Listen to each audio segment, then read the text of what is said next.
They ask me who I am. Yeah. They ask me who I am. I told them I'm an Israelite. That's right, I'm an Israelite. They ask me where I'm from. I told them you can pick a side.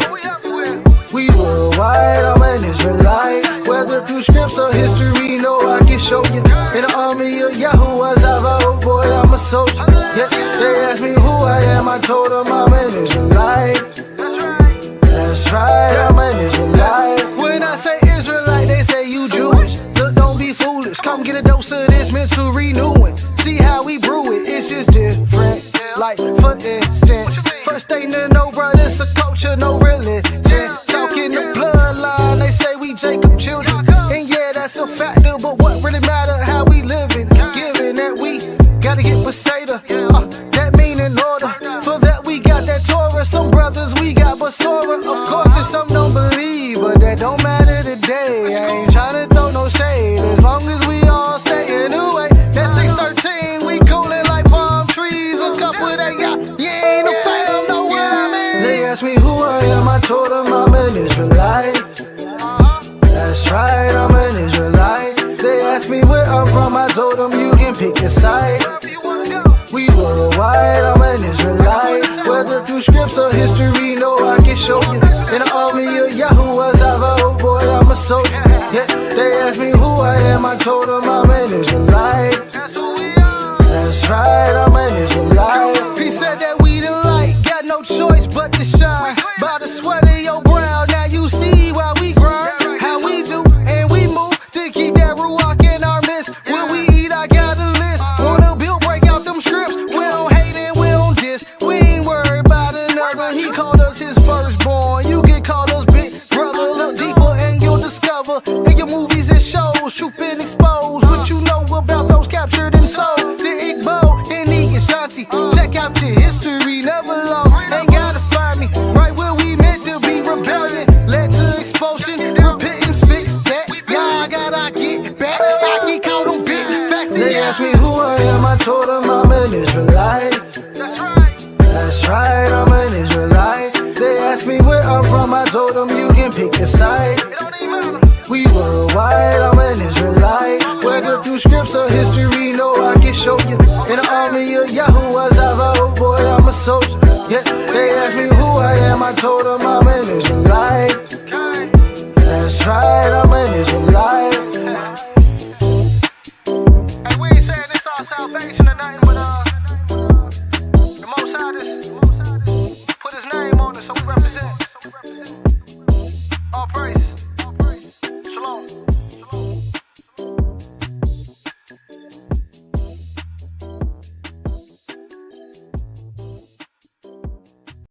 All right. Shalom, mishpacha. Welcome to another segment of YAH Conscience Radio, where if it's not YAH Conscience, then it's not acceptable. Reshit, אנחנו רוצים לתת כבוד ושבח ליהוה העליון, Eloi Abraham, Yitzchak, Yaakov. First, we want to give honor and praise to He or It that caused us to exist, or B, the Most High power of Abraham or Abraham, Yitzchak or Isaac, and Yaakov or Jacob or Israel or Israel. So welcome. Today is going to be a nice discussion, a good discussion. It's been a week. Forgive us for the break that we took. You know, had a couple things to do. I'm actually in the process of moving. As you can see, I don't have anything in the background, you know, no presentation for you. Shalom. Kaber Kathy. Shalom, Chief Zabulan. Hallelujah. Shalom. Yibreka Yahweh Ishmereka. Hallelujah. Shalom. How was you all's weekend? Was it good? Was it stressful? Was it prosperous? Was it all those good words? All of the above. All of the above, man. You know, that's life. All of the above. All right. How about you, Gabetta? I agree. I second that. I second that what Chief said. I hear that. All right, so we're not gonna hold you up. We're gonna get started with the topics today. So the topic of the show, or the title of the show, I should say, is Just Going to Do Me. I'm just gonna do me. I'm just gonna do me. Reason I titled that I'm just gonna do me is based on the topics that we have. You know, we have some questions that either has you to go left or to go left in thought. You know, so we want to bring some things out. So let's go with the first topic. And I think this is an interesting one, especially in our community. So I want to see what the panel has to say about it. So the first topic is, should Hebrews be involved with secular politics? Should Hebrews be involved with secular politics? Chief, where you at? Go ahead, toss that one to you first. Should Hebrews be involved with secular politics? Yeah, and I think, that's a long raging subject in the community. I'm talking, when I say long raging, talking about for decades now. It's been, because, I mean, as Israelites, we always, or should always, go to our scripture in order to help guide us and give us that, to kind of give us that moral and, an ethical compass in order to move in this world. That's what we're all supposed to be doing. We're supposed to go to the book, pull the book, whether it's the Hebrew, whether it's the KJV, whatever you pull, that's supposed to be your guiding light, so to speak. Mm-hmm. The funny thing about the scriptures is that it doesn't give us a whole lot of direct references and tools to address the issue. I think mainly because at least in the Hebrew scripture, in the so-called Old Testament, we don't really see it, because in those times, it just, partaking in the politics outside of Israel was just something that wasn't done. Maybe it was, it could have been for personal reasons. It could have just been because we were a people that were insulated. We were told in scriptures, ironically enough, Deuteronomy 7, that we're not to make any covenants with outsiders. No agreements with them. Don't worship with them. Don't give our women to their men, our men to their women. We were just supposed to just not deal with them, period. So it would stand to reason that, well, based on that, well, maybe that's the reason why we didn't indulge in the politics outside of Israel, because it was of no consequence for us. But that's in the Tanakh. That's in that particular point in time. Well, when you get to the Apocrypha era, when you get to the New Testament era, and going after something happened there that you don't see really in the Tanakh, and that is Israel being in the midst of other nations and not being insulated like they once were, and having to deal with nations coming to us. We were now amongst them. Now, how do we deal with the politics of that situation? I mean, do we indulge? Because if we're amongst these people, then anything legally that these powers enact, it's going to affect us one way or the other if we are amongst them. So our wise ancestors, they begin to sit down and say, well, we got to figure these things out. Do we indulge in it or do we not? Mm-hmm. Either way has its drawbacks. Either way has its benefits. So I think that I don't think it's one of those questions where we can answer it definitively, because the argument can be made either way. I think in this discussion, we'll start kind of tapping into some of those, the pros and cons of it, to kind of give those of our people who are listening or will listen, give them a little bit more to think about other than just yes or no. My position, my tentative position on it is that if you're not an autonomous people, then it may behoove you to indulge in politics only to the extent that it benefits you, yours, and your people. Okay. Only to that extent, because anything after that, and I say that very carefully, because again, how deep do people get into politics? Like me personally, I'm one of those individuals. I don't believe in partaking in presidential politics. Okay. Main reason, because we understand about the popular vote. We understand that popular vote does not get anybody elected in the presidential office. It is the electoral college that does that. Now, so that's an issue within itself. But I do believe local politics, voting for aldermans, voting for city councils, voting for mayors, even, maybe even governors. You know what I'm saying? Because these are, or even in voting for senators and things of that nature, because these are things that directly affects the people on the ground. So when you vote for a local alderman in your city, that you're going to see the benefit of that immediately, because these are individuals who you will see regularly. You can go up in their office and say, hey, Mr. So-and-so, Alderman so-and-so, hey, we have a problem with this situation in our neighborhood. We need you to address it. And it can be addressed immediately. So for me, those type of politics, fine. Anything, going into, like I said, a presidential, I don't know. The jury is still out on that, as far as I'm concerned. But that's my tentative position on it. Okay. I want to say something. I'm gonna be a little short. I'm gonna come back in after get better. Kathy brings her point, but I did want to bring something out. I want to bring something out, and of course, I believe it's in. I think it's in Jeremiah Yahoo. I also see someone left a comment. He said local politics is vital, especially for us, the judges, the state's attorney, etc. I believe one should, especially in the U.S. So I think that he came back and he was speaking on, like you said, the politics is vital as far as the judge, the state's attorney, things pertaining to, like you had said, mayors, city councils. Shout out to Prince Rav, Nasik Rav, in Sparta, Georgia. He just became on the city council.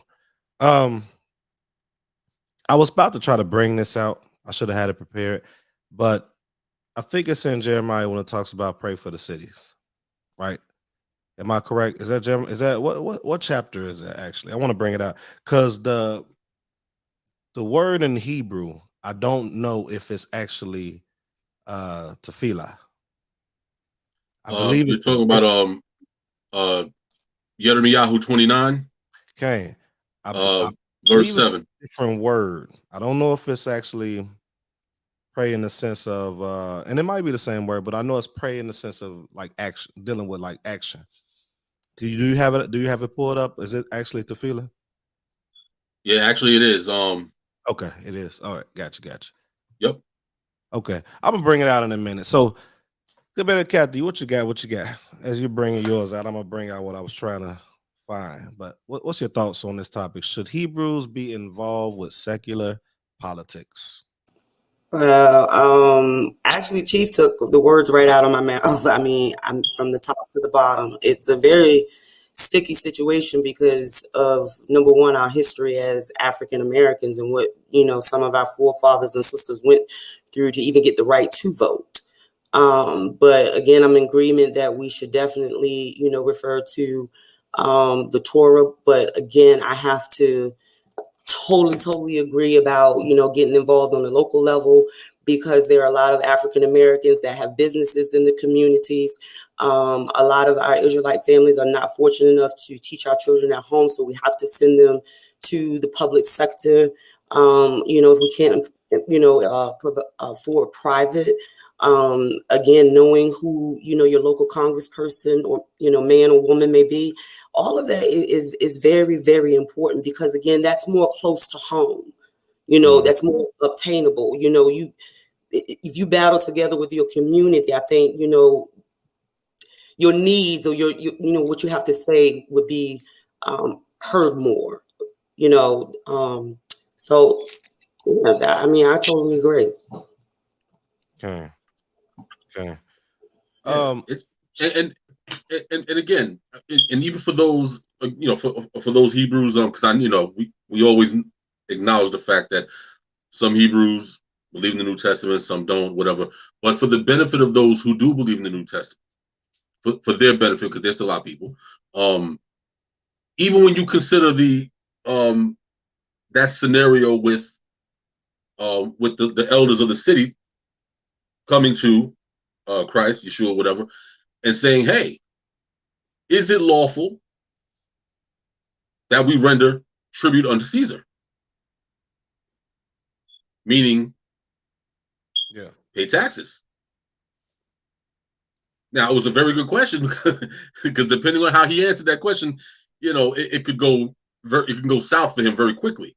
But his response, the response at least that is attributed to the text, I think is very important, where he said, render unto Caesar what is Caesar's, but render unto God which is God's.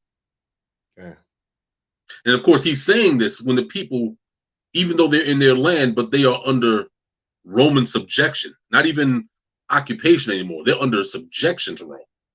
Mm-hmm. So I think if we were to take that scenario and let's say put it in today's in today's context, when people say, oh, we absolutely should not deal with the secular elements of this culture, the secular elements of this country, and it's like, okay, but you also understand that with that, you also shouldn't work, because you're working for the very same people that and you're paying taxes. Exactly. You're giving them taxes, and we're sure enough collecting that taxes. We're sure enough getting that tax return. So, I think that if we're going to be adamantly opposed to it across the board, to say no, absolutely no politics, that's fine. I'll go for that. But we have to make sure that if we're going to do that, that we're prepared to take it further. Maybe even leaving America. Right. And a lot of people are not ready for that. They're not ready for that type of, and so that's why I think that, that we have to be, along the lines of what Gabriel Kathy was saying, like we have to be kind of balanced in this to say, okay, listen, I'm not saying get up there with a MAGA hat and wave the American flag or whatever like that, talking that nonsense. But I think we also, we should definitely be prudent and wise in our movements to say, okay, you know what? We may want to get behind this city council person, because some of the bills, the bills or whatever that he's going to try to push is going to directly affect us and affect our children in a positive way. Okay. Now, in those type of situations, we would be foolish to say, hey, this person has, is able to help us. Nah, but we ain't going to take that help, because then if that's the case, we'd have to go back to the Tanakh and say, well, why did Ezra and Nehemiah accept the assistance from King Cyrus and the legal and the paperwork that was drafted up so that the Israelites could leave and go back to their land and rebuild? I mean, that's kind of also being that's the one direct occurrence of being involved in politics.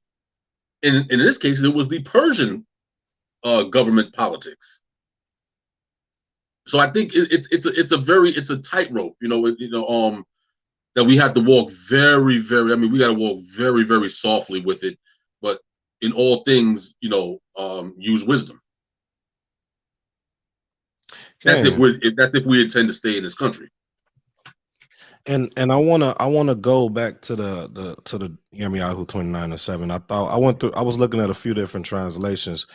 We know that shalom is peace, right? But shalom in different contexts can mean different things, but we know the literal translation is peace. But I was reading another translation, right? And the translation, I thought it was interesting the verbiage that it used. And it said to and seek the welfare of the city. Seek the welfare of the city to which I So, have. Go ahead. so are you saying that as Israelites we should apply for public assistance? Is that what you're saying? No, I'm just saying. We say new doctrine. Oh man, spend new doctrine for the people.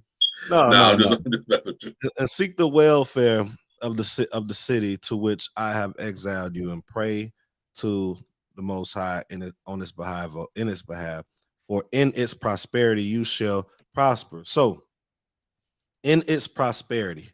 Now, I'm not talking about the doctrine that's being pushed out there that we see today as far as prosperity, but Right. normally when you put in work and you're consistent within that work, you do the steps required to accomplish that work, you begin to prosper, right? So within those steps and within making the proper moves, those are physical things you have to do along with the prayer or to intervene. So you're praying or you're intervening on the behalf of this city, on the welfare of the city that you're within. So actually putting in some work, but also giving credence or guidance through the literature that we have in prayer to the Most High. All of those things plays a part. It reminds me of what is it, 2 Chronicles 7:14, when it talks about this. Is it 2 Chronicles 7:14 when it talks about the process of repentance? It was things that you had to do to get repentance. It was a few three things in particular. So along with this prayer in Yirmiyahu 29:7 or Jeremiah 29:7, there are steps leading up to that prayer, and there is moves that has to be made. You can't just sit there and expect change. Every time you saw Moshe or anybody that was a leader within the community pray, they always did things too. And if you are someone that believes in the New Testament or don't believe in the New Testament, I like to touch base for everyone, all our listeners. Whenever a miracle was done in the literature, it was something they had to do first. Before you was not blind, put this mud on your eye. You know what I'm saying? Before you was able to walk, in a sense, you had to it was stuff you had to do. It wasn't just prayer. It wasn't just prayer. So going back to the question, should Hebrews be involved with secular politics? I believe so, if you want some type of change. But I do want to agree with both of you and say I'm for the local. I'm for those that's like right here, not presidential in a sense. I don't knock anyone that does that, but that's more what I'm geared towards. And again, shout out to Prince Rav Nasik Rav, City Council in Sparta, Georgia. Had to bring that out. Anything else y'all want to add to this? Anything else? Do we got any comments? Let's see. Let's check out the comments. So he said, absolutely, sis. Good angle. I like that.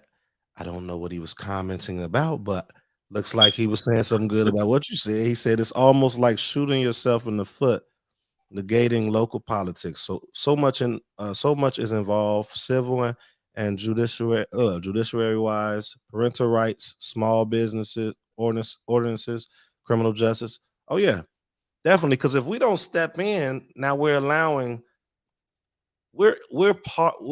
a part of this, whether we like it or not. We're in this city. It will behoove us what elder of mine back in the day, in the first 3 years of my days in this truth and this culture. It will behoove us to be a part of it, because if we don't, then we're just letting someone else take over everything. Letting them make all the decisions for us, as though we are children of the state. That's another topic. We'll go there.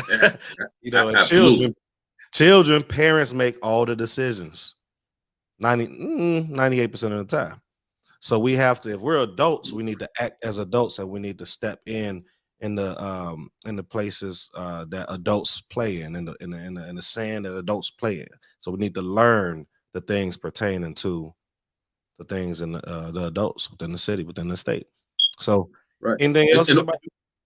Okay, and also, also keep in mind, because anybody who might be, kind of like on the fence with that, like, my thing is the only time that, in my opinion, the only time that we as a people should even be indulging in any of these political, whether it's local or whatever, is if it is going to benefit us while we are here.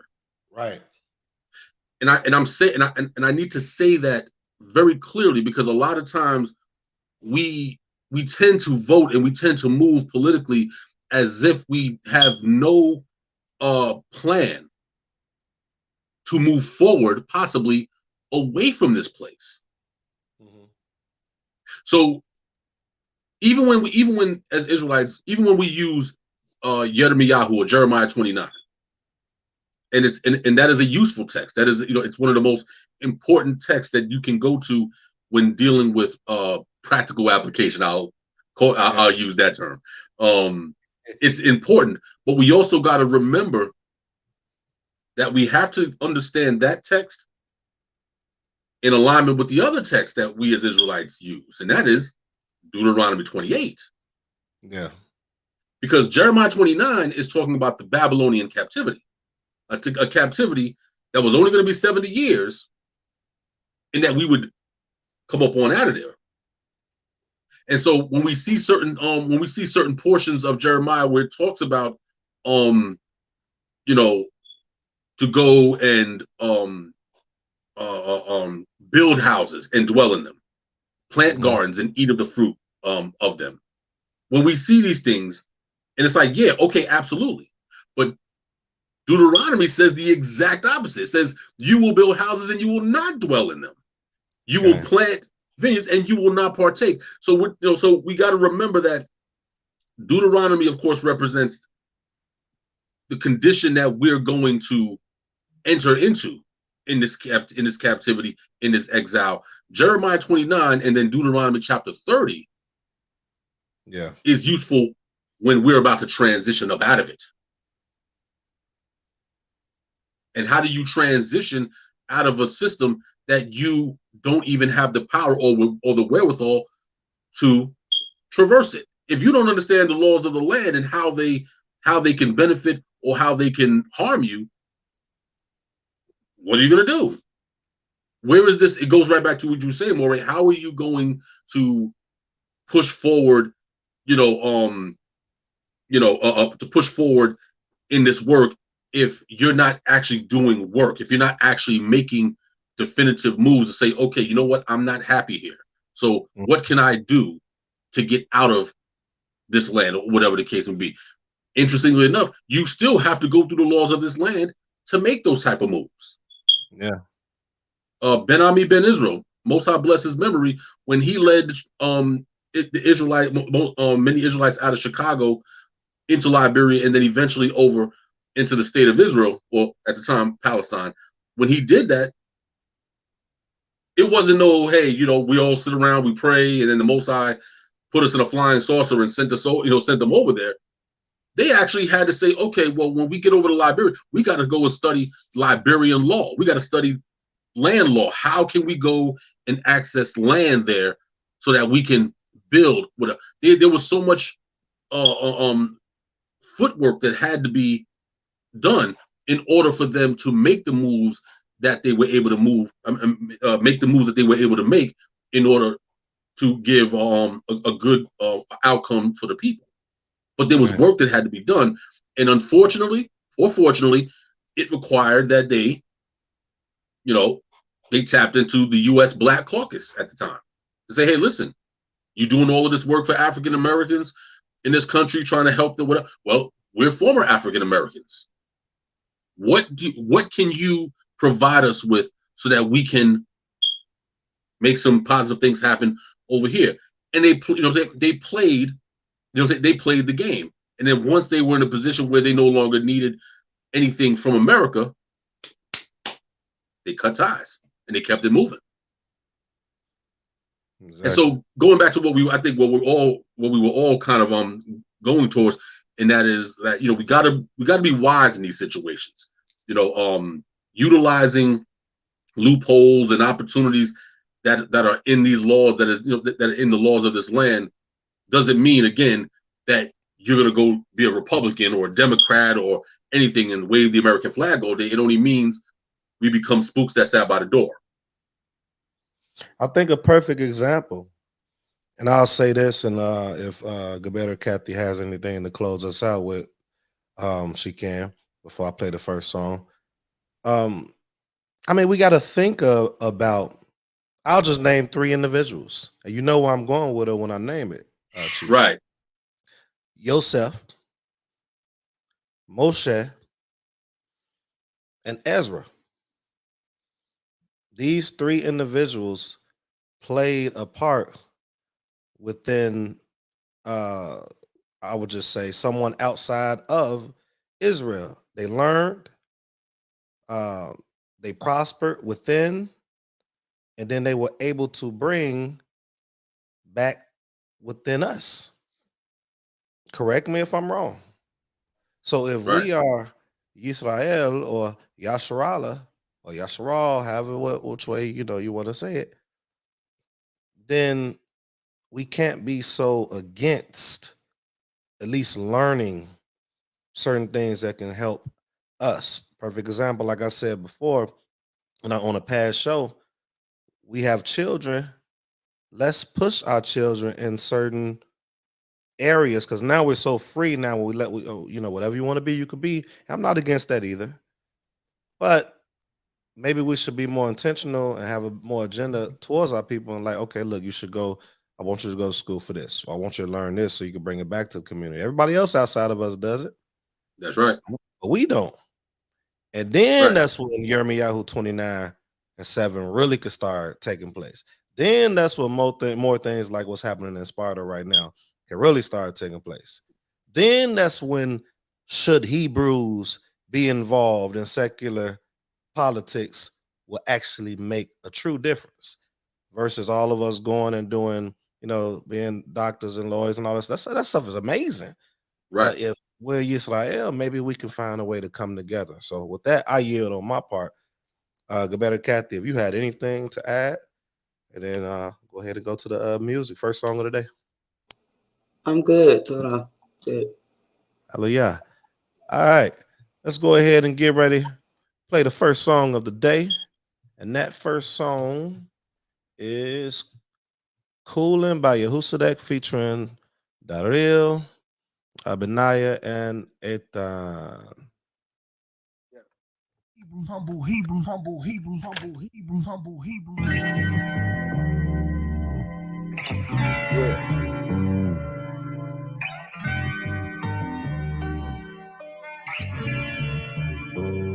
You gotta be careful nowadays with this world foolish ways. I meditate a natural high on top like a fade, while others seem lost in a maze, can't seem to find their way. Just so amazed with everything the world put up in their face. It's a game they play, one hand with a trick, the other behind their back. The trick is to distract what they try, destroy their blacks. Cause knowledge is what we lack. Let's be honest, that's a fact. What's talking word of old cat? He like, ain't nobody got time for that. I see where they mind is, I know where their blind is. I'll be by myself, I'll be with people who like-minded, trying to do what Garvey did. But I think about what Harriet had to say. She freed thousands, but could have freed more if they knew that they were slaves. This world is so foolish, so ignorant, and so brutish, I can't believe what they be doing. That's why I stay to myself, man. I just be coolin'. See, I be coolin', I be coolin', being part of the crowd. Now I ain't cool with. See, I be coolin', see, I be coolin'. Who that at the door? Let my bruise in. It's like, what the deal?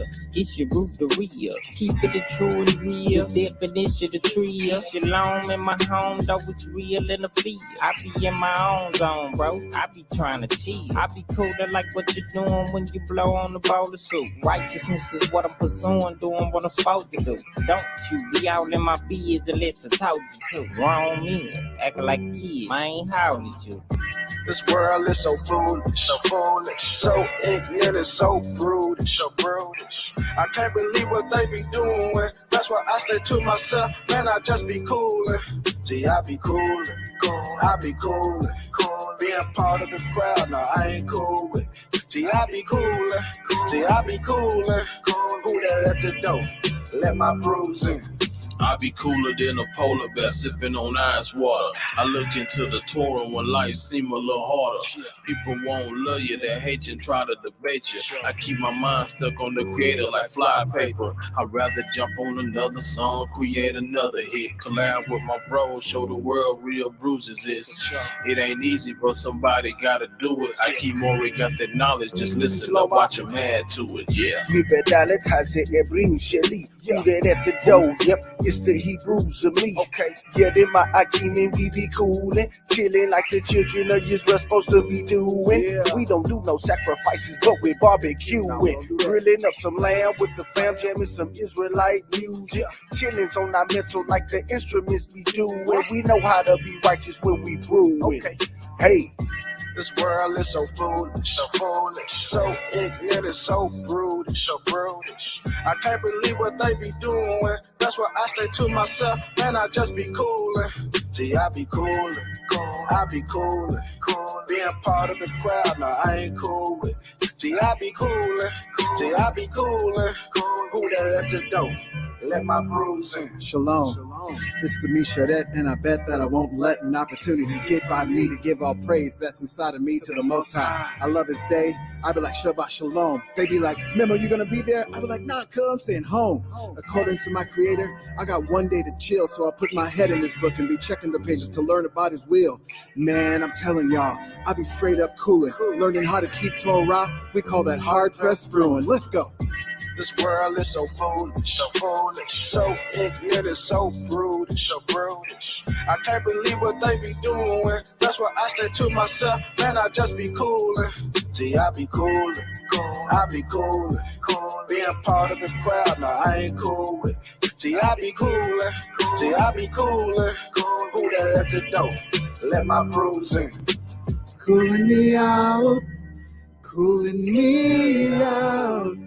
oh, cooling me out with the Most High's love.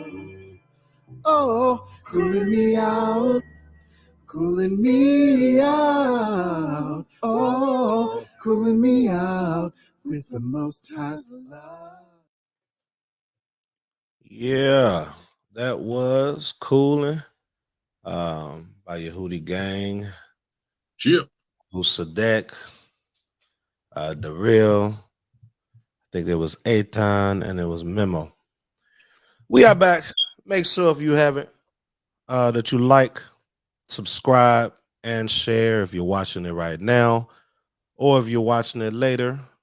Like, subscribe, and share. Welcome back. This is YAH Conscience Radio. Well, if it's not YAH Conscience, then it is not acceptable. Moving right along to the next topic, or the next topic. Here we go. The question is, I wonder if we're gonna get banned for this question on YouTube. Let's see. Is homosexuality a reformable lifestyle? Is homosexuality a reformable lifestyle? I think I'm gonna toss it on over to Gabetta. Kathy, you know I was coming. Tossing it right over to you. Is homosexuality a reformable lifestyle? I believe so. I believe so. Now, we know what the Torah says in regards to that. So that does not give us a level of understanding of how the Most High is going to deal with that individual. That decision to live that lifestyle will, in the consequences of that is going to be between the Most High and that individual. Now, if that person states that they are reformed, I believe that, you know, on any given thing that someone says that they're reformed from, that we should not constantly throw it up in their face. We should not constantly remind them, you know, of their past, again, because we were not made in this position here now to judge and crucify anyone. You know what I mean? To that degree. And that's my opinion on that. Okay. You said something that was you said something that sparked my mind, my to knock senses, like spidey senses, you know. And don't worry, it's no pushback. It's good. It's good. And you said something about if they reformed, if they said that they did, and especially if they're showing actions, then we should not throw it in their face. And that brings out Ezekiel chapter 18. Trying to see what verse it is, because I know 24 says, but if a righteous person turns from their righteousness and commits sin and does the same detestable things a wicked person does, will they live? None of the righteous things that the person has done will be remembered, because of the unfaithfulness they are guilty of, and because of the sins they have committed, they will die. But I'm trying to see, it's the one about it must be 25. It got to be 25. What is that, Chief? Help me out. What that verse say? You know what I'm looking for. If a righteous person turn from their righteousness, that's 26. Oh, here we go. 27. But if a wicked person turns away from the wickedness they have committed and does what is just and right, they will save their life. That because they consider, verse 28, because they consider all the offenses they have committed and turn away from them, that person will surely live. They will not die. So if our literature, if the Tanakh is speaking on a wicked person, what they call wicked, or someone that's, you know, committing an abominable sin or a sin in general, and they turn from that, especially they go to 2 Chronicles 7:14 I was speaking about, there it is. You know, I don't know what your thoughts is on that, Chief, but my thoughts, I've seen it. You know, I've seen it, not personally. I've seen it throughout the social media universe, as you know, pictures and posts about people that were once this way and they changed and they actually are in the truth. I think a couple of them I saw, and I was like, okay, well, you know, hey, if this is genuine, sincere, and true, hallelujah, you know, let your will be done. I mean, I'm a big believer in repentance, especially due to our literature and how it was structured for us when it comes to it, especially if it's sincere. So, what's your take on that, Chief? Are we wrong? Are we wrong? No. I mean, you know, it's again, you know, much like the last subject that we dealt with, you know, these are difficult situations. I mean, you know, because again, we know what the we know what the Torah tells us. Okay. Torah is actually crystal clear, and I think this is where the difficulty comes in, with trying to determine if it's a reformable lifestyle, because and not to say that it's not, but just saying that this is where the difficulty comes in, because the outcome of the activity is death. Okay. It's very difficult to get around that. I mean, because I mean, think about all the other things. Think about robbery, for instance. There's restitution for robbery. You know, you rob, you know what I'm saying? You're made to pay restitution. Even with and I'll just use the term deflowering a woman, there's still restitution. It's going to be severe, but there's ways to say, okay, this situation can be, it's clear that redemption is possible. Right. But when we see certain laws, certain offenses in the scriptures where it's just death, like breaking the Shabbat, for instance, it's a death penalty. It's Torah. It's a death penalty. Idolatry, death penalty. Taking the name of the Most High in vain. We see the outcomes of these things, and so we have to start asking ourselves, well, why was the outcome so severe in in comparison to other offenses in the scriptures? Why are these offenses? Because once you say that a person is put to death, it almost gives the impression that, at least on this planet, in this world, or this life, that it might not be redeemable. Okay. Because once you say take the person's life, it's kind of over at that point. And so I think that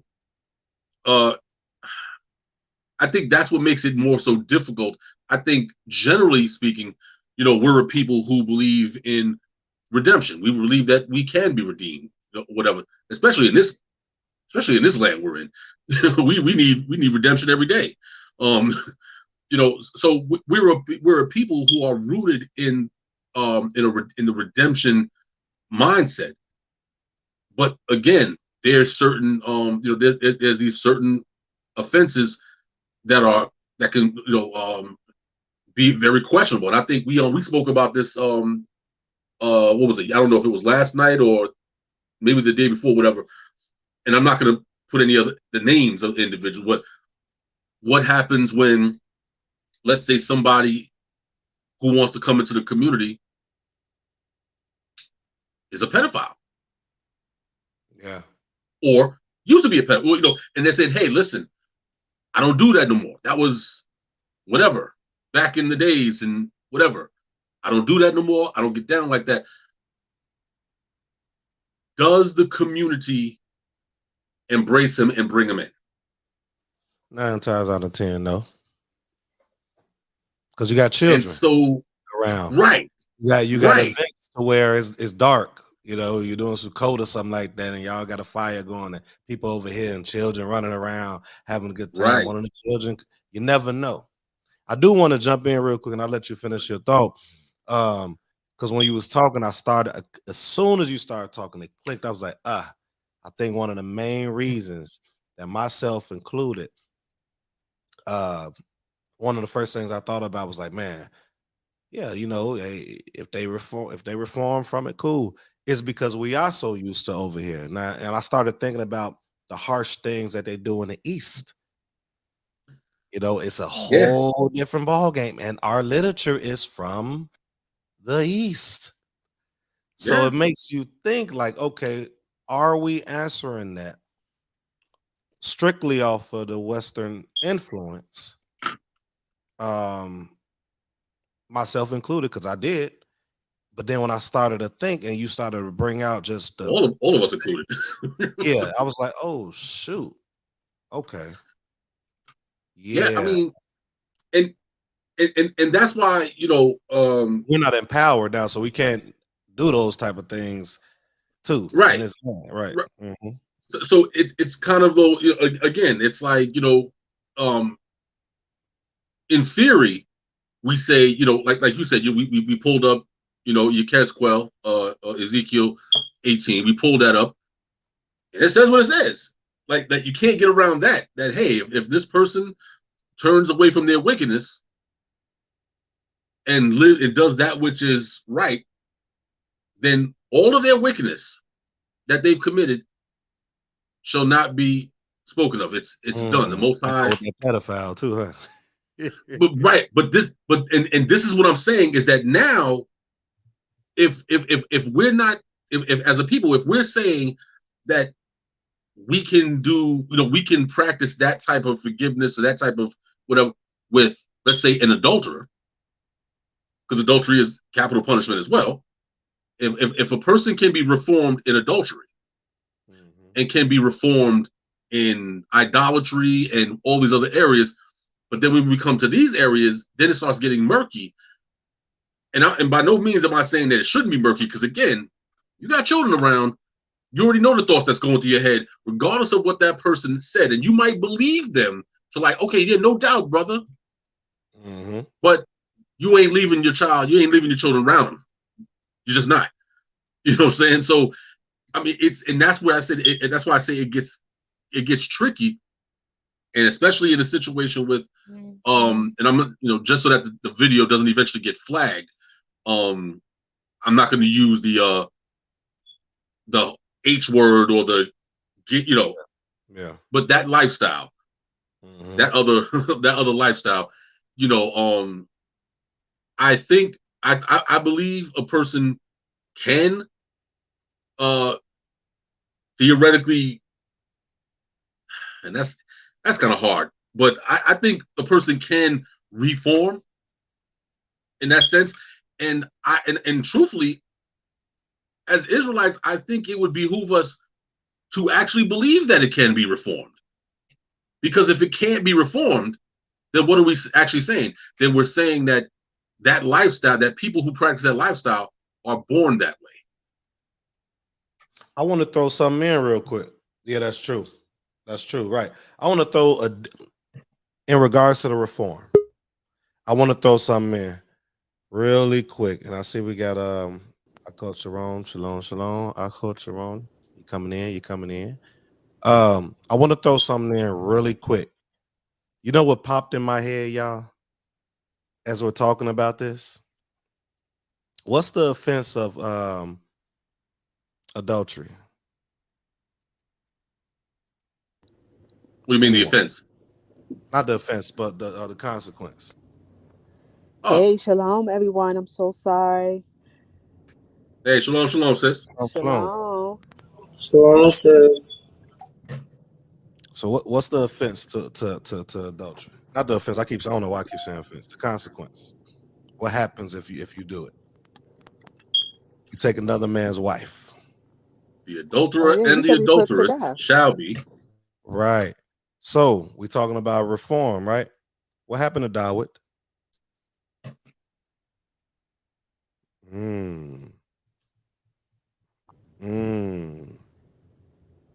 He repented real quick in that moment. Now, he had consequences, of course, as we know, as time comes, the children took place, all that other stuff. But he did it. The Torah wasn't executed. And it might have been too.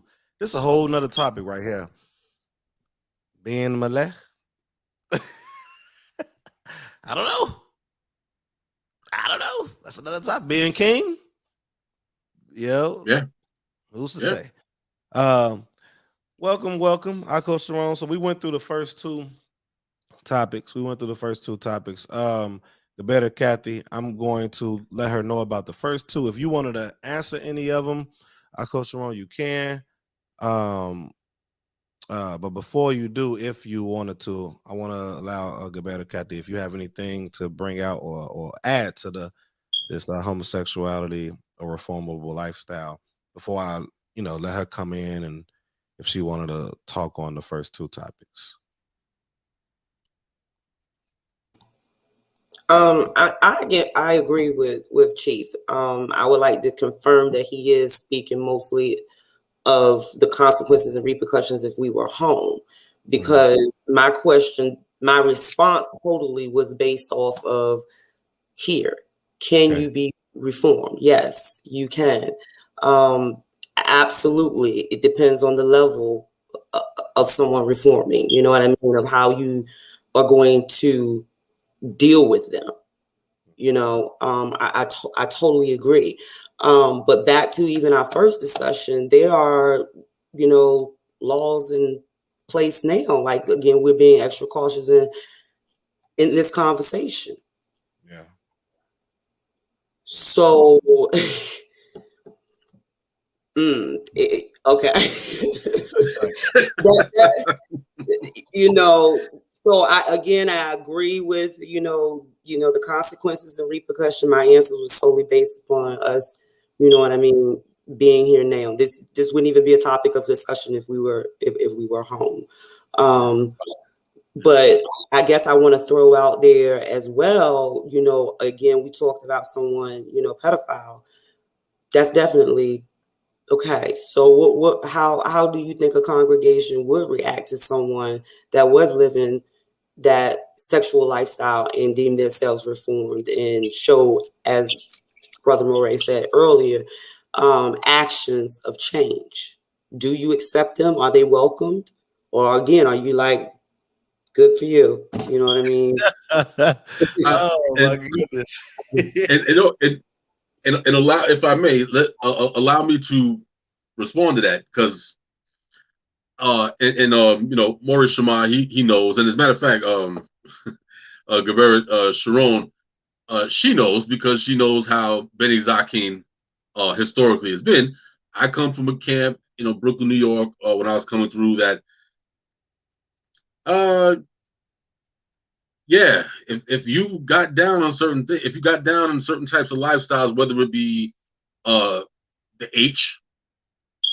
HO lifestyle,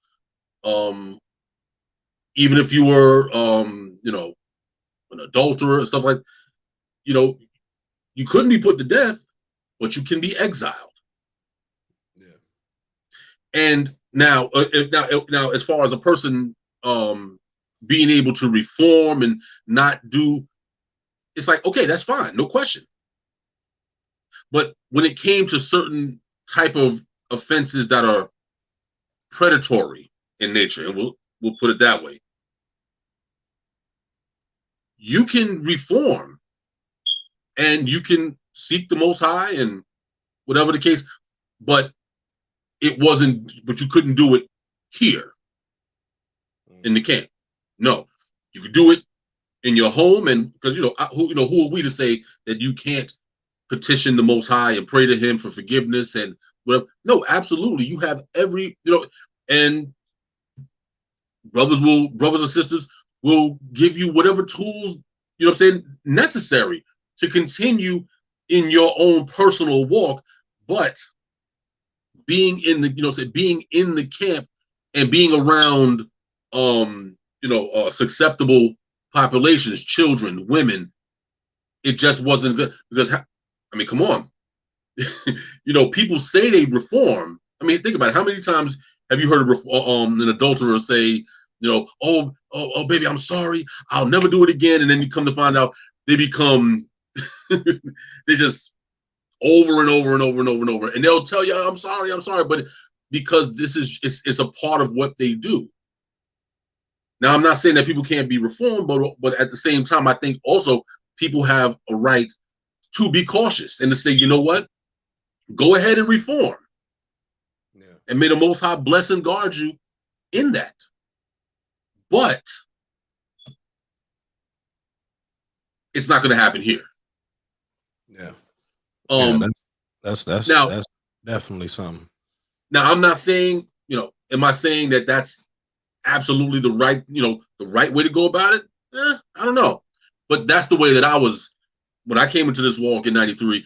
That's how it was introduced to me. Like, there was just certain people like, nah, like, I mean, but it was I was in a very difficult camp where if you even, like, if you weren't performing like in the Shabbat the way that you were supposed to, your fringes were snatched off. You take your fringes. Like, no, you're not going to walk around here looking like a Hebrew but living like a savage. So fringes off, and you were exiled. 90 days, 60 days, whatever the case may be. You couldn't identify yourself as an Israelite in public, period. So it was, it was a camp that kind of prided itself on, accountability. Can you reform? Can you change? Oh, absolutely.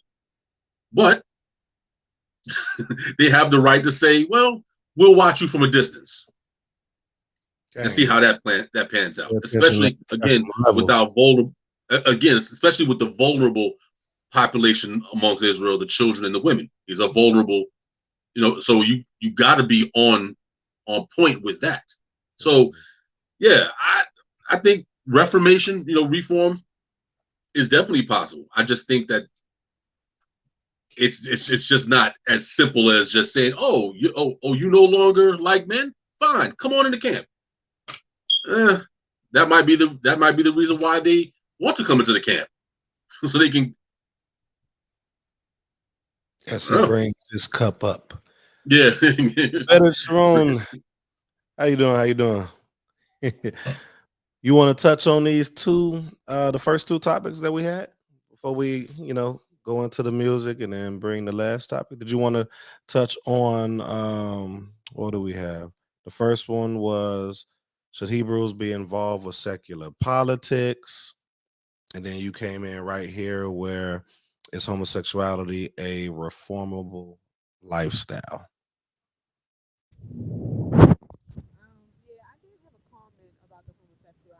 You sound really far away. I don't know what is going on with this. We hear you Okay, right let now. me. Can you guys hear me now? Yeah, I Okay. can. I don't know if you all can. Can you all hear? Yeah, I hear. Okay, cool. Okay. I did have a question about the homosexuality. Can it be reformed? One thing I heard you say, Moray, was about Dawid. I'm sorry, committing adultery. Mm-hmm. And you said something about Dawid. Now, Dawid, no one witnessed his situation, but it was but him and the Most High. And then you have to understand that when the Most High say, "I will show mercy upon whom I choose to show mercy upon." So it seemed like he had a little bit of favoritism for uh, Dawid because he was such a man after his own heart, as scriptures would say. You know. So for one, you got to think about it. No congregation had witnessed what happened between him. It was a witness betwixt him and the Most High, which is why I think he was shown mercy. And also his spirit, his due diligence towards his people and the Most High. As far as the homosexuality go, am I going too fast? No, I'm following along. As far as the homosexuality go, I do agree with Zabulon. Sometimes that stigmatism about you just cannot be swept away from the congregation. We all know how the Most High feel about it. It's clean cut, black and white in scriptures. We know Your audio is going in and out. I don't know if they can hear you. I can hear you because I got headphones on, but I don't know if they can hear you. Can you all hear us there? I can hear. Okay. Yeah, I can kind of hear, but she was going in and out. Yeah. Yeah, that's why I said something. I saw you do this. Hopefully she'll come back in. Sounds like she probably on the road or something. But that's an interesting take about the Dawood situation. That's an interesting take, and I can see that take. We do know the prophet came and was revealed what took place, but I do get what she's saying. The rest of the people didn't know. That's interesting. That's the first time I heard that take. Actually, I didn't think about that before, but I can test on some of that. Go ahead, Chief. I think. No. I was just saying that. Yeah, that's interesting because there's a couple other things when you look at Dawid and you realize that when you're dealing with the Most High and the idea of judgment, part of being a judge is what? Is weighing all the circumstances, all of the situation. Like like for instance, you could have somebody who, let's look at the exact opposite of Dawid, because Dawid, for the most part, he lived an exemplary life. Yeah. For the most part, he had his little couple hiccups, the situation with Bathsheba, the counting of the people. There was a couple little things where it was like, okay. And he still received that mercy and was able to move forward. Well, let's look at Dawid's polar opposite. You know me, my favorite king in Israel, King Manasseh. This is a man who is almost his entire young life was evil. Everything. They said that he performed more evil in Israel than any king before him. Any king. So that includes Solomon's idolatry. the hundreds and hundreds of deities that he was believing in at one point. This, I mean, it trumps everything. But then what happened with King Manasseh? He got taken into captivity, and then he humbled himself greatly before the Most High, and then was restored to his kingdom, and then ruled for another 55 years. Right. So when we look, so as far as the Most High judging, to the sister Sharon's point, you know, I will have mercy with whom I will have mercy, because if you look at, again, you look at Manasseh and you figure like he did all of this evil, high levels of evil, and even according to certain apocryphal, pseudepigraphal traditions, he was responsible for having the prophet Isaiah murdered, sawed in half with a wooden saw, according to tradition. So you have a king who's done all manner of evil, but then he humbled himself, and the Most High restored him. So it's like, I agree with what she's saying as far as, you know, with the mercy issue, because by definition, King Manasseh should not have been restored to anything. He should have been put to death. But somehow or another, the Most High said, you know what, and maybe like the Most High told Shemuel, you know, that we judge the outward, but the Most High judged the inward. Maybe that was the case. Okay, so, we saw that with Dawood too. We saw that. I said we according to the literature, we saw that with Dawood, how hurt he was from what he did, even though he did it. Right. But I don't want to break Achot Sharon's wisdom. You still there? You want to come in and continue what you were speaking on about it? I don't know if she's available right now. There we go. Can you guys hear me? We can hear you now. You sound clear. Much better. Okay, because I was in. Long story short, you know, I'm going back to Baltimore this week, and I fell a little behind time, so I am in a car. If it does sound like,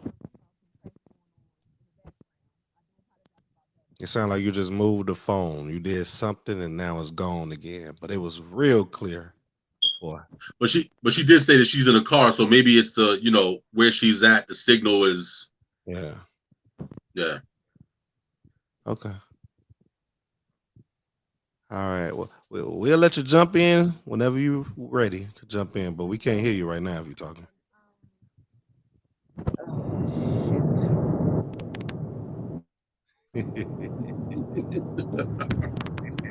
God dang it.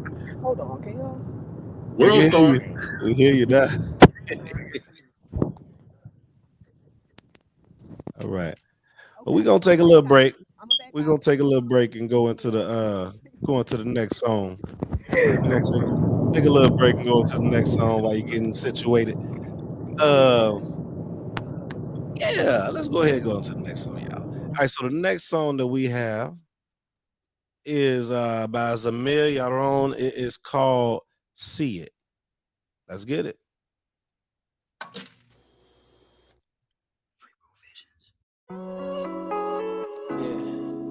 Have you ever just felt so alone in your mind where you felt like nobody didn't understand where you was coming from? You just couldn't see why life was treating you the way it was and why things was going the way it was. But now, finally I can see it. Oh, finally I can see it. Oh, finally I can see it. Oh, finally I can see it. Oh, I can see it. Finally I can see it. Oh, finally I can see it.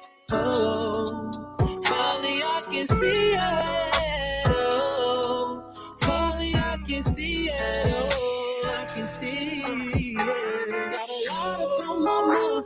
I don't know which way to start. I don't want to lose the pace. Life is like a work of art, but this bitch I've been getting, it been tearing me apart. I've been feeling all alone. I got so much up on my door. Oh, no. All of the things I've been through. Remember the devil chasing me, Like I was running you. Finally I see what I see. Past situations more than me. I'm a man now, all the staring now, and finally I can say,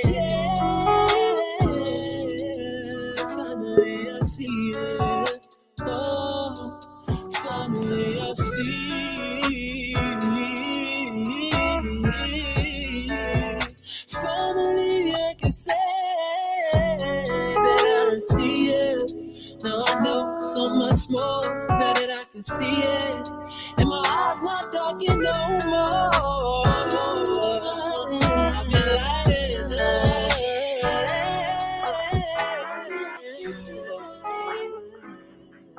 Trying to make it through the wicked day. If you understood all the pain,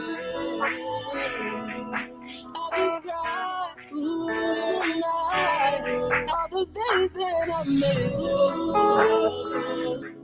and I'm just giving praises to you. And I'm never gonna leave you. I'm thankful what you brought me through. I gotta let you know I'm thankful for the things that you did. Body, I can see it. Say I finally again. See it. I see what you're doing in my life. It was all for a reason. Everything was destined for me.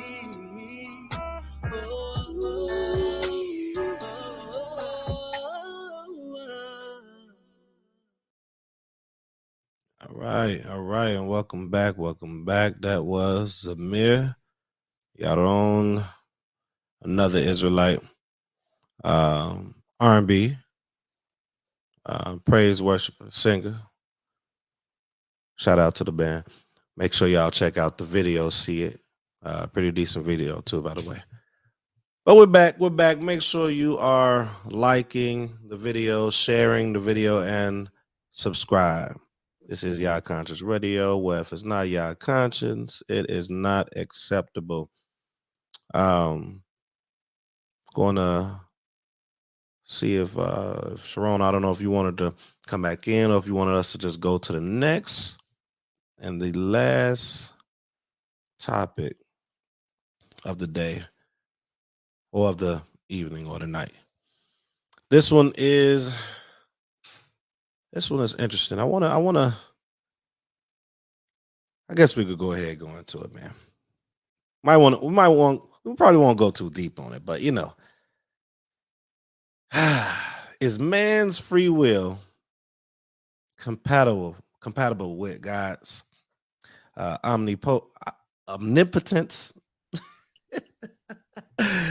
And I always say this last word wrong. I'm just gonna say the way I read it. Omniscience.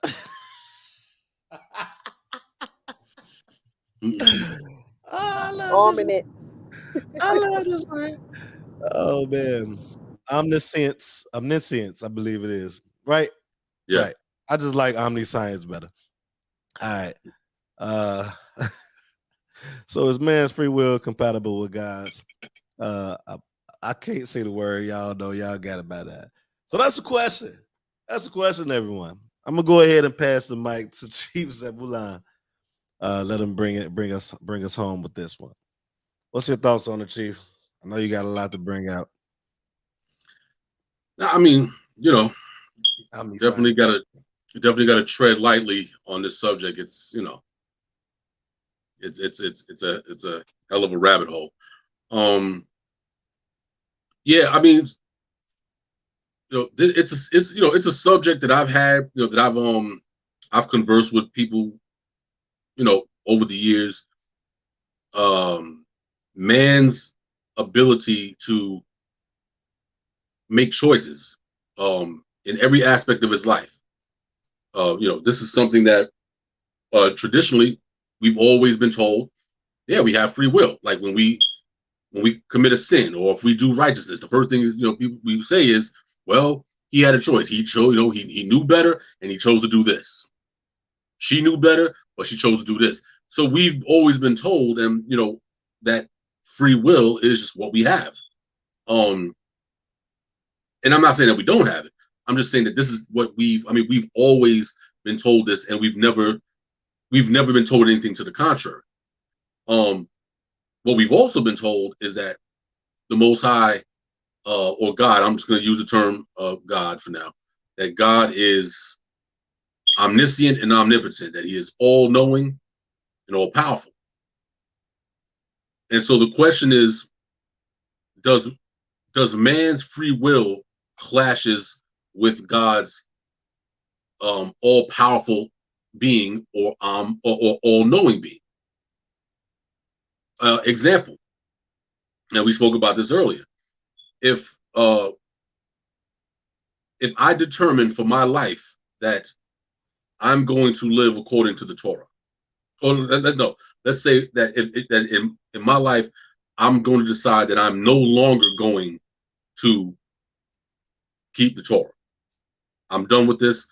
I'm going to go off into some worldly madness or whatever, and that's what I'm going to do.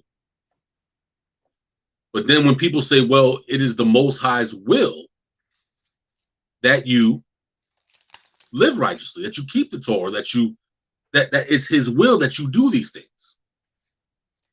If the Most High's will, if God's will is to be done, if God says that I want you to live righteously, and I say, well, I'm not going to do it, the question is do I have the power with my free will to trump God's power? Can God decree something for me that I can say, I'm not going to do that? Do we actually have the power to do it? And if we do have the power, does that interfere with God's all being all powerful? And if we don't have the power, or we don't have the free will, then what do we do with this information? That's kind of what I think the subject is going to lead to. That's the question, and it's a question that I'm still researching, because we do know that we have free will, but we also know that if we believe that the Most High knows everything or is all powerful, that there's nothing beyond his power, then by definition, free will could be a problem, because free will means what? That I can will myself. I can say, you know what? I'm going to do this contrary to what God has already preordained for me to do. And if that's possible, are we saying that God can undermine? I mean, that man can undermine God's power? All right. What do y'all think? I got some, but I want to pass the mic, Gilberto Kathy, unless you want me to go ahead and tell you my thoughts on it really quickly. Let me know. So, okay. I'm glad we had a pre-discussion because it does give me a little bit more insight. Telling people our secret. No. I mean, because we all had different, views of it. You know what I mean? And there's nothing wrong with that. Anyway, right. What I take away from it is that the free will is, again, like we were discussing earlier, to make certain decisions, to partake in certain things that are not correct and not of the Torah. And I personally believe that nothing happens without the Most High. So you can will yourself all you want to, and you probably will be successful in doing so. However, there is a consequence and repercussions for you doing that outside of the Torah. The Most High allow you to get successful. He's also allowed you to fall. Your success or your lack of following instructions can be someone else's example. So that's I don't think that the free will given is for us to go against the law. But I also think that the Most High wants us to come to him wholeheartedly. You know what I mean? Not, it's just like with our children. We have to admit, if they're brought up in the Torah, it's a certain point in their life where they're going to start experiencing the things that you've taught them and that they've read about. So they're obtaining their own experience and their own knowledge. That's my 2 cents. All right. I'm gonna go ahead and bring mine out real quick before Gebetta Tyrone come on. I'm gonna go ahead and bring mine out. One of my favorite verses when I first came into this, not favorite verses, but as far as this particular subject, I was going and looking at the scenario. I was going and looking at the scenario, right, where Abraham. I know you all are familiar, and I'm going to go ahead and read it. Better sheet, chapter 22. I'm gonna start at 10.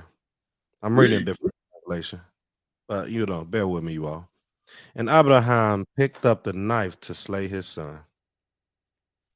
Then in Melach of the Most High called to him from heaven, Abraham, Abraham. And he answered, here I am. And he said, do not raise your hand against the boy or do anything to him, for now I know that you fear Elohim. Now I know. Now I was like, wait a minute. Yes, sir. I'm like, if this is the case, what the title say, because I'm not going through the words again. Omniscience and what's the other one you got? Omnipotence. Omnipotence. I ain't about to go with that, man. Michael Jordan scored 6 points twice.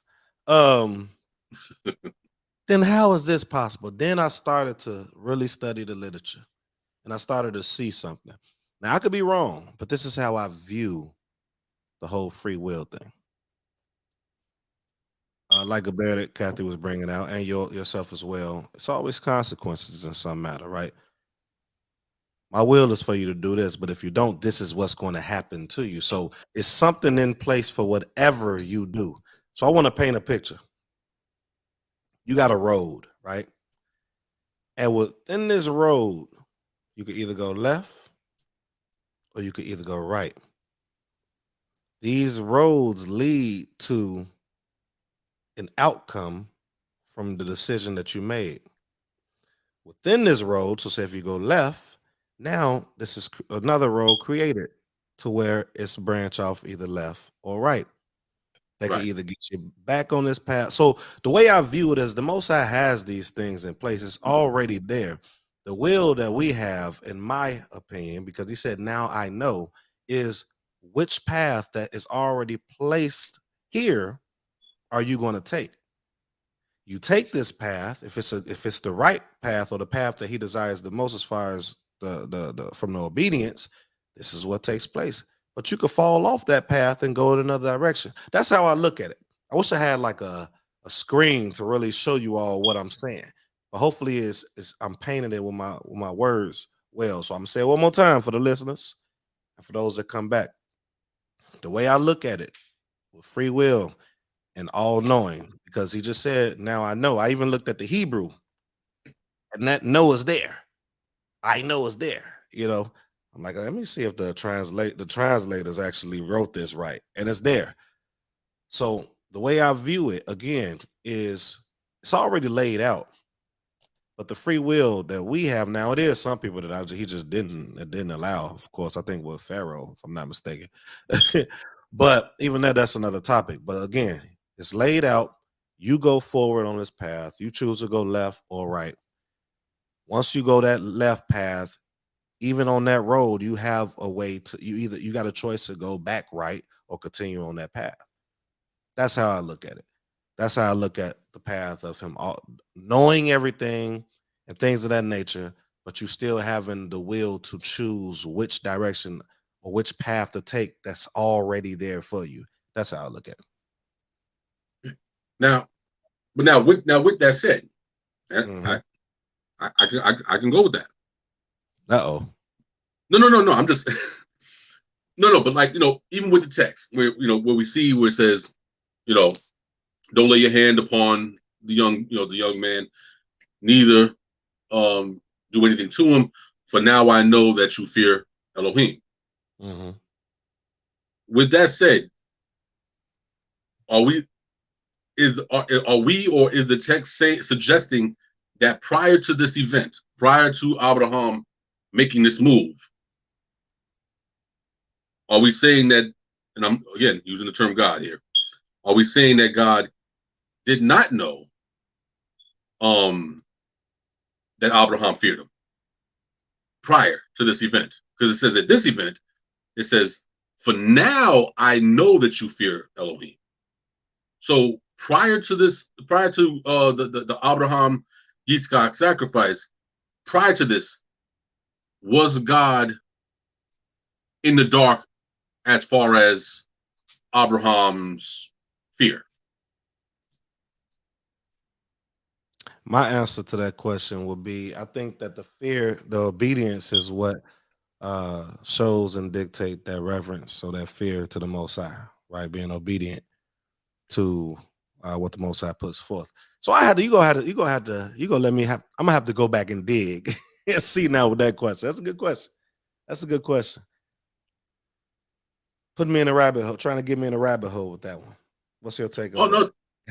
No, I'm still in the rabbit hole with that, but yeah. but what I'm saying is, though, because of course, again, we know that we have the power to choose. The Most High tells us this. It says, I put life and death before you, good and evil. So it's obvious that we do have the power to choose. Mm-hmm. But with that power to choose, is it a power that is unhindered, or is it a power that is kind of held back to some degree? Like, how much free will do we have? Like, how far does this free will go?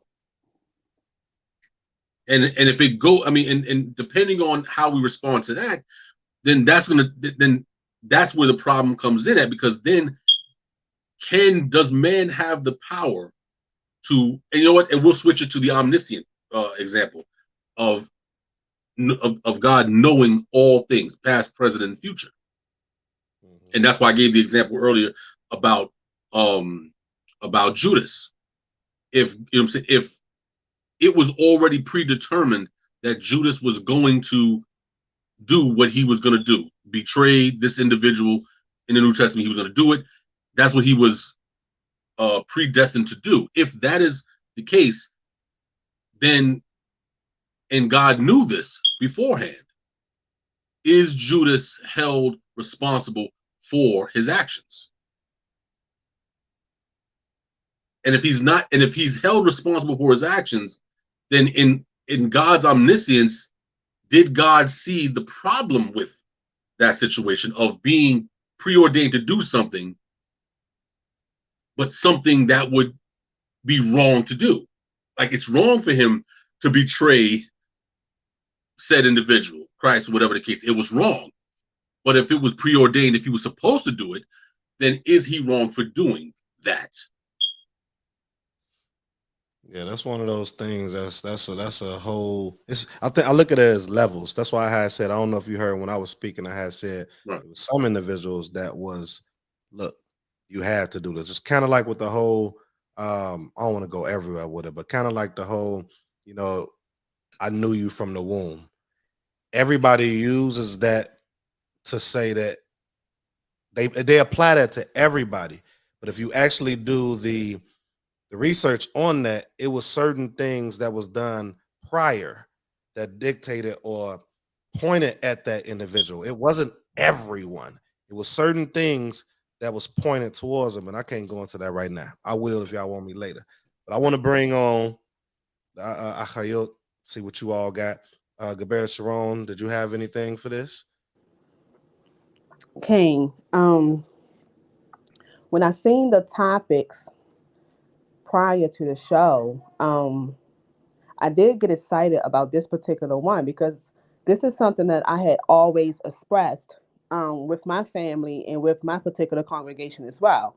You know, I always wondered why people will say, "Oh, we have free will," but I'm like, no, we really don't, because if we do, okay, if we say we have free will, if we call the Most High, the Almighty, the past, present, and the future, that would means that He has the power to be aware of what goes on before it even happens.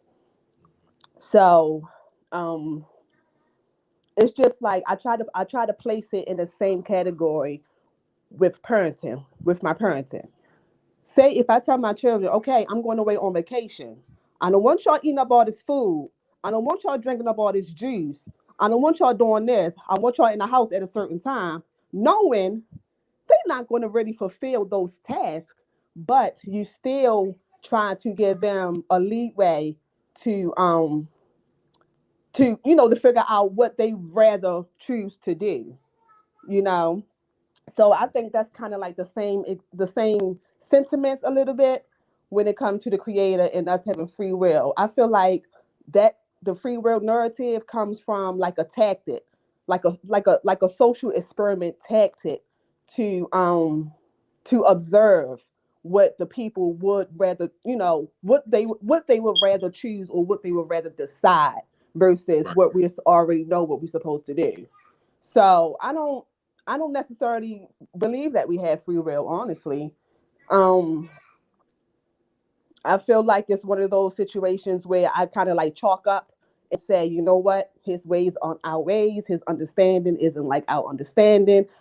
As many times as you try to figure it out, it just won't come full circle to you, you know. But in response to Isaiah, Yishkak, Slika, Abraham and Yishkak, when the Most High say, "Now I know that you do fear me." The priest Zebulun said something in particular about you think it was like something left in the dark, you know. And I kind of looked at that scripture as if the Almighty said that just simply because He seen that He was going to sacrifice His only Son for the Most High. So it's kind of like if I tell my daughter or my sibling to cut this person off for me and show me that you love me, right? And you create a situation where something happens and right before your eyes you witness that this person did exactly what you asked them to do, and then you're like, okay, yeah, now I know that you do love me because you did this thing, not necessarily being in the dark about it. But I don't really have too much to say about this because it is a rabbit hole that we will never kind of like get out of. Well, I know I won't never get out of it. But it is very interesting. You know, you don't want to call the Almighty a liar, you know, or His word is Right. not bond, you know. But it do raises some very interesting conversations and dialogue as well. So that's all. That's my comment. And that's why, like listening to you all speak, that's why, and that's kind of why the conclusion I came with it after listening to so many people speak similarly to even the things that Chief kind of brought out. And I was like, man, it's like it's no other way. From my opinion, I'm not gonna say it's a fact or a doctrine, but my opinion is like it's no other way other than it has to be that the Most High already has these things laid out. You know what I'm saying? When you look at Deuteronomy or Devarim 28, it says, do this, you get the blessings. Do this, you get the curse. I mean, the curses. Then you brought out Manasseh. Manasseh was doing this for so long, going down this wrong path. Then he changed, boom. Now he went this way. Now he started getting this. Dawit, boom, boom. So all I was seeing is paths was here. This is what's going to happen. If you choose to do one of them and you got the ability or the free will, I don't call it free will. I when I speak with somebody and they say, yeah, free will, I try to give them a different perspective of what they believe free will to be. And it's like, it's these roads. It's these, I gotta turn. If I'm going left and this steady happening, and somebody said, you said exactly what Ahuba was just saying. Yeah, that's my outlook. Shalom, shalom, or everything. That's my outlook on it. It's roads. Most I said, now I know it's roads, and even an example that Gabetta Sharon brought out. You know, with the children, I leave. You know, this is what I want y'all to do. You know, are y'all necessarily gonna do it? I'm gonna see. Boom. This was gonna happen if y'all do it. This was gonna happen, and they have the ability to come back. But I know what's going to happen. You be a parent. Look, this was going to happen to you if you do this. You go to high school. I know this is going to happen if you go this route, this route, this route, this route, this route. You know what's going to happen, depending on the path they take. What you got, Kathy? You look like you ready to bring something out. What you got, good man? I did really quick. I did have a comment really quick about Abraham and Yitzchak. Mm-hmm. Did Yitzchak know beforehand, before putting Abraham down to sacrifice him, that he was going to sacrifice him, or did he know after having Abraham, after having Yitzchak prepped and everything? Because that could detect a different perspective as well. I think the correct me if I'm wrong, Chief. Was it the book of Yasha? Did it say something about that? I feel like I heard it somewhere like he knew. And I also heard he was older if that's too. the case, he wasn't a child, like he was actually older. Right, Yitzchak was a child, but if Abraham, wait. What I'm saying is in the literature, the what we read in the Bible, I know it shows he's a child. What I'm saying, I've read somewhere else, so I've heard that he was actually older. I don't know if it was in the book of Jasher. I don't know where it was. Chief, am I saying something wrong? Like, have you heard that too? Is that a teacher somewhere? Or is it in the literature somewhere? Yeah, it's considered part of what they refer to in the Hebrew as midrash. It's well, the book of Jasher is midrash. It's an entire book of midrash, but yeah, it's the idea that that Yitzchak wasn't a child. I mean, and this is where because the nakar in Hebrew, it's used, the term that they translate as lad, it's been used in varying scenarios. I mean, in some situations, it appears at the end, that Yitzchak could have been very young, like right. 11, 12, 13, or whatever. But it's also used for just young men generally. So, and I think that's where context then comes in. Because if some people say, "Yo, he was a grown man," it's like, well, can you picture Abraham just grabbing his adult son, like, "Yo, get over here," and tying him? That's a difficult one to deal with. So I mean, whether he was a young boy. Moretan said could have been around 20 or 25 as far as Na'ad. Now I want to say I'm not saying that Gabetta Sharon is wrong. I was just saying like it's another I know I read it somewhere. So I'm not saying he wasn't young or he wasn't he was older or anything like that. I was just saying I know I read it somewhere. And I know the word too can be looked would detect that he was just a lad, somewhere in between teenage status.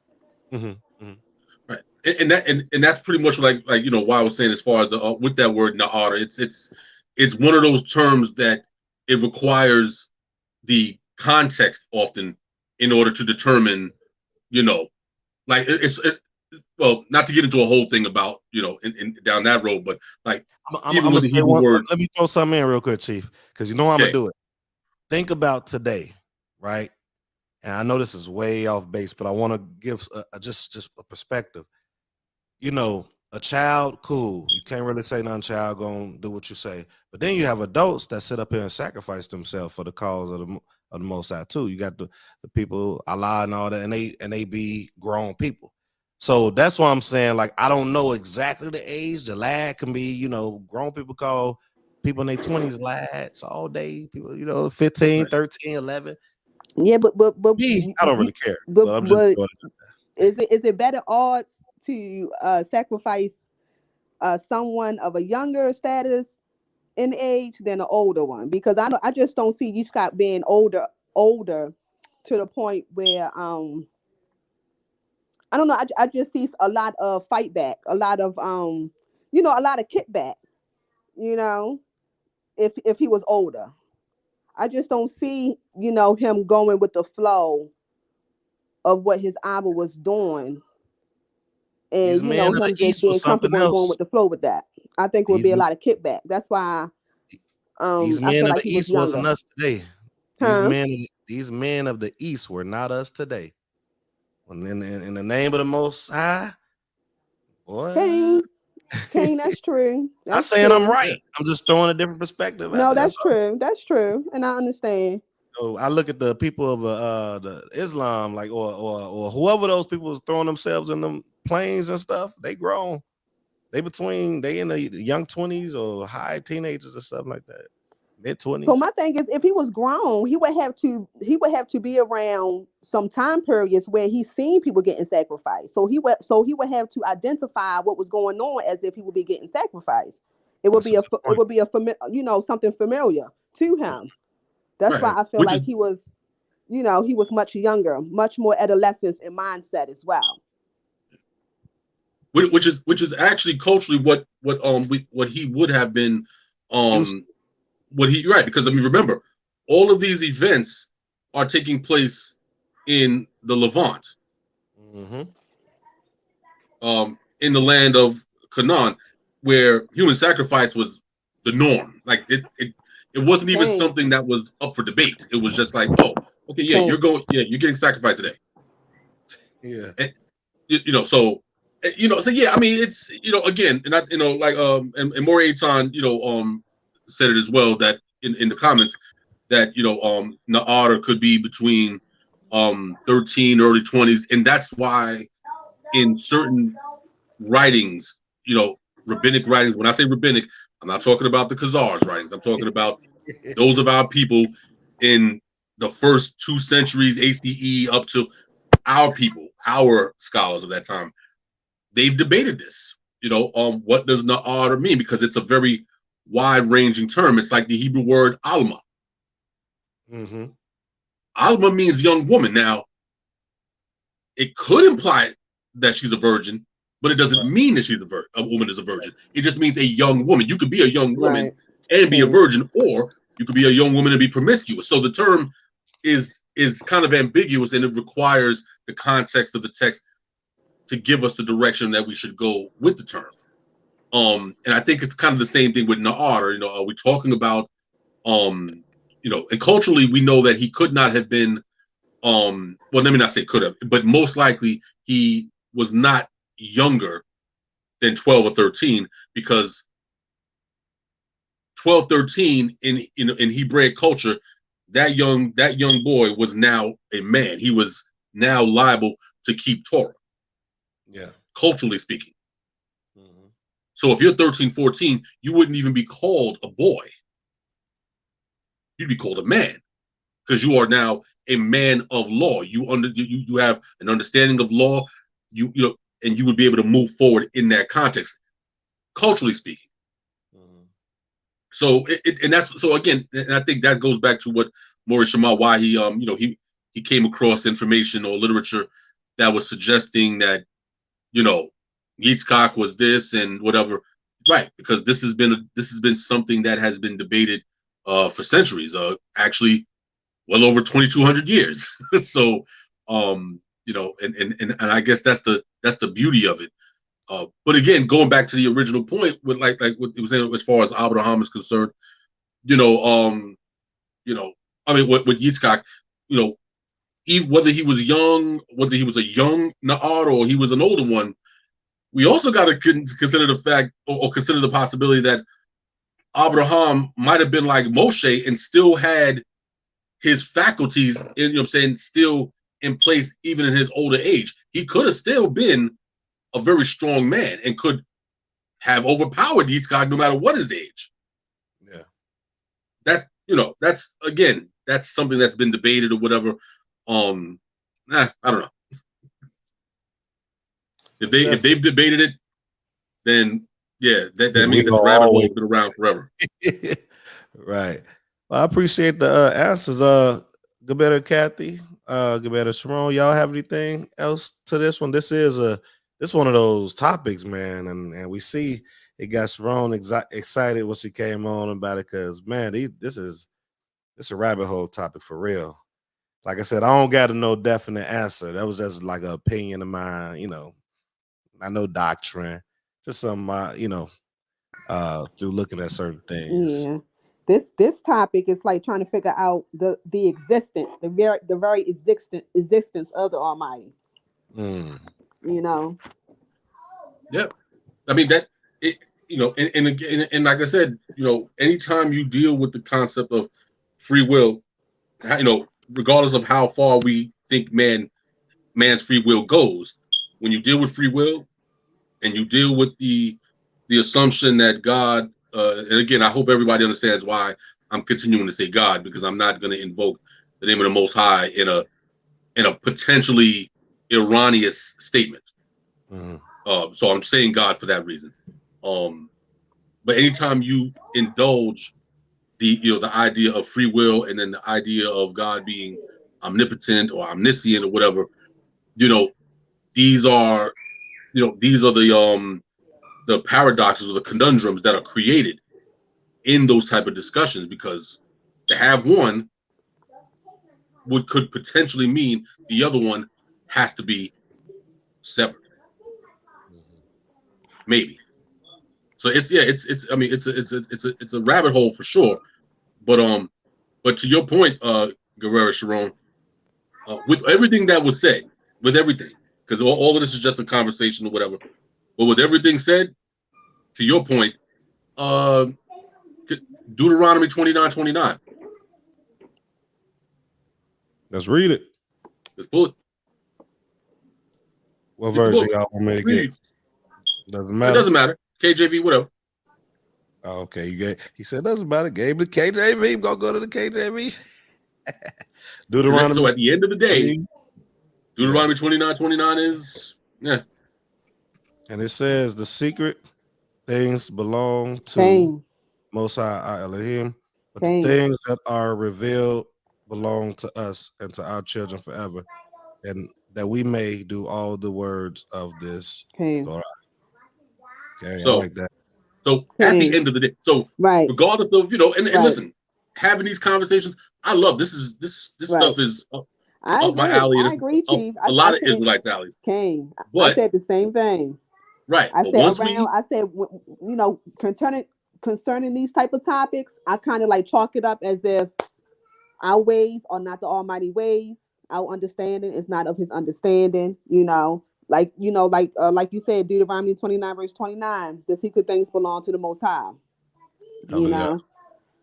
But the things that are revealed, belong to us and to our children. So that also lets us know that we continue to search, we continue to ask questions. I mean, think about it. If the Most High didn't want us to look into the words that He has given us and to question certain things, there'd be no purpose of having judges. Mm-hmm. The Lord tells us to set up judges in all your gates. What would be the point of judges if everything was black and white? Okay.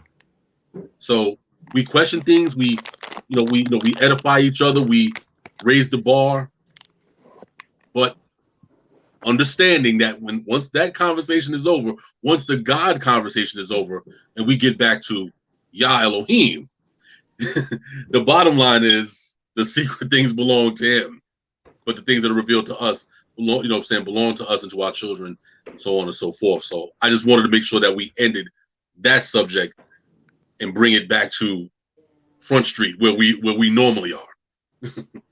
Okay. All right. Well, it's getting a little late. We're gonna get ready to close it out. Did anybody have any closing remarks, any closing words? We're gonna play the last song, and I don't know if I played this already. If I did, please forgive me, Salakli. But we do got another more of ours listening in, watching more everything, so it's only gonna be right for me to play one of his songs, and it's actually in Hebrew. I think I showed some of the panelists already, but I'm gonna play it since he's here. But before I do that, do anyone have anything else to say about tonight's show? Any closing words?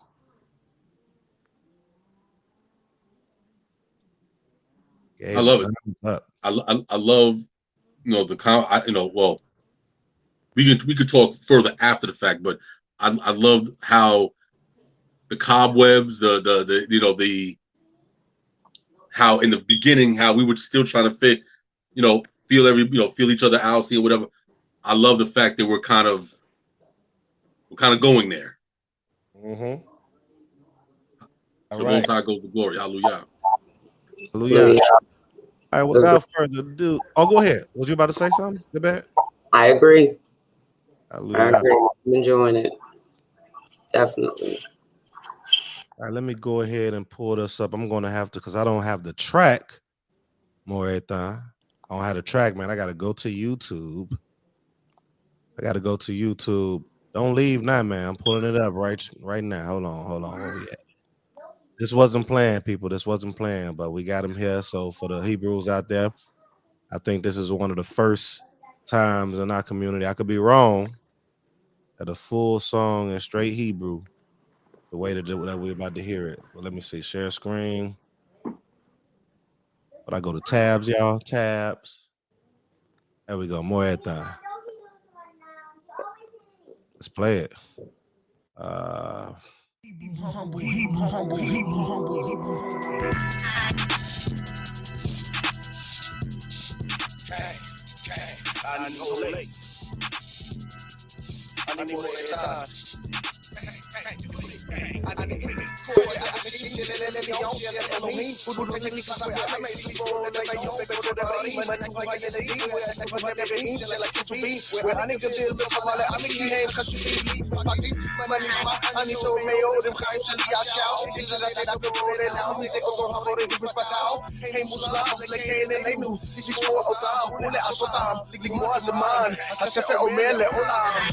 אני זריק את המילים שלו, כי אני זריק מים מאפור את הארץ, האנשים שלי למות, מה שמסעות, ערבים, הם העמקים והגבעות, אנחנו לא רוצים וחברה כן השם נבוא, אם אתם רוצים את זה, יש לכם יכולים את זה, אנחנו מוכנים בשביל כל דבר ובכל מקרה, כל כך אני מקווה שלא. Alright, y'all, look, I had to stop it.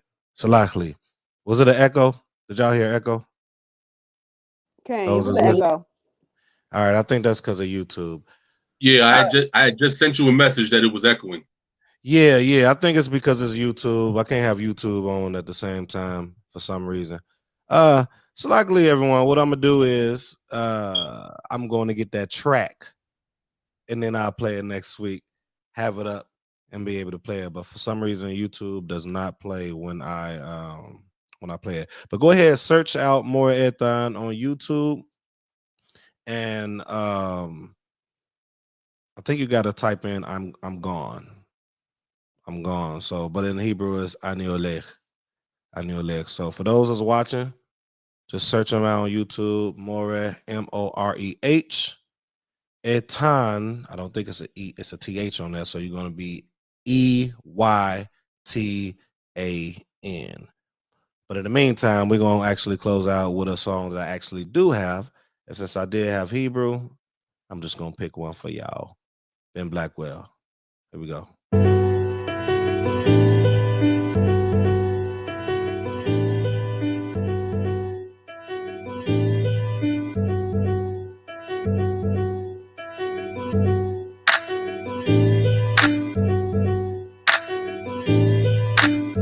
נפלת יד ביד עוד שנה לא עשה אל תבכי לבדך אל תלכי תני לי את ידך אני הולך לשיח פה איתי תגידי מה החלומות שלך בייבי תגשים אותם אחד אחד מאמי את לא לבד מאמי את לא יודעת איך ליבי פועם בשמך אין יותר יפה ממך לך אני קורא שלי כי אני אמיתי לא אני לא חולם אני פעיל וערני הכל קשה היום הלב קופא מקור בשביל שלום אין לי תיאבון למענה אבל נלחם כל יום כי יש לי רק אותה אין מזל ואין תמיכה מאף אחד אין סיבה לפגש עזה שיש אותך בצד עוד שנה נפלה עלינו יד ביד פה היא מתקדם בשביל שמחה צריך להילחם העולם דפוק אבל מי אשם אל תבכי לי ממי אל תבכי החבר שלך עולה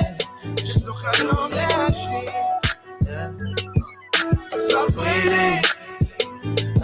החלומות שלך, מאמה. תושיטי ידך, אני אתן לך את הכל. חכי לזה היום יבוא. מאמי אותי, השובב שלך עובד. להמשיך. ספרי לי על החלומות שלך, מאמה.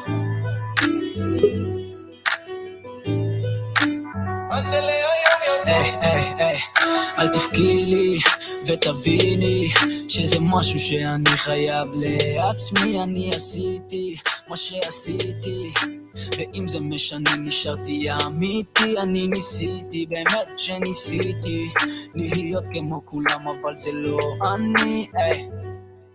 עוד יבוא היום ואגרום לך אושר ואושר את לא תראי, ואני רץ פה כמו במרתון עד היום האחרון, עד שנגשים את החזון. ואם הם מתקשרים אין לי טלפון, אין לי זמן לבקשות, ווואלה כן לי את הרצון. בסרטונים החמים תוך פחות מיום, או עכשיו הם מתקשרים, הם רוצים שאני אחתום. לא נוגס בפיתיון, ירוק צהוב אדום, וטוב לי איפה שאני היום. מאמי אל תבכי, החבר שלך עולה, יש לו חלום להשיב. ספרי לי על החלומות שלך, מאמה. תושיטי ידך, אני אתן לך את הכל. חכי לזה היום יבוא.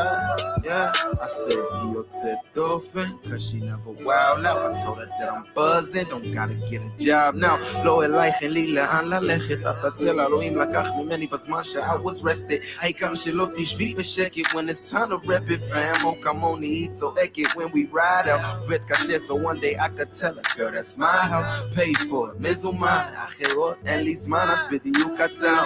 מקאסה אסו קאסה, the dots, I close the doors. הצניעות שלך היא גום לי, give you everything and more. Travel the world, let's go on tour. Girl, what's mine is yours. She want a house on marble floors, אני אבנה לך ארמון. היי, אנשים לא יודעים מה עברנו, ידוע לנו שלהצליח לא היה פשוט. Hey, it was hard, but we made it. Can't you see? Gotta be patient with each other. עדיף כי מאמי אל תבכי, החבר שלך עולה, יש לו חלום להגשים. ספרי לי על החלומות שלך, מאמה. תושיטי ידך, אני אתן לך את הכל. חכי לזה היום יבוא.